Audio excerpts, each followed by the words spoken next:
Si Madriaga ay kinasuhan ko ng perjury dahil hindi ako papayag na itulad nila ito doon sa ICC case ni dating Pangulong Rodrigo Duterte. Kung makikita niyo yung ICC case,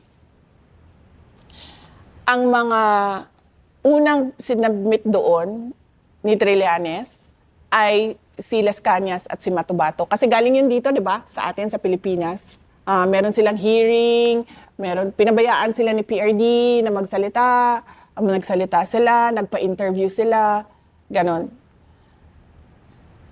Pero hindi question yung credibility nila.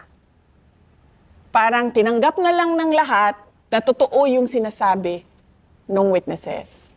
So dito, pagdating kay Madriaga, nag-file kami ng perjury kasi sinasabi na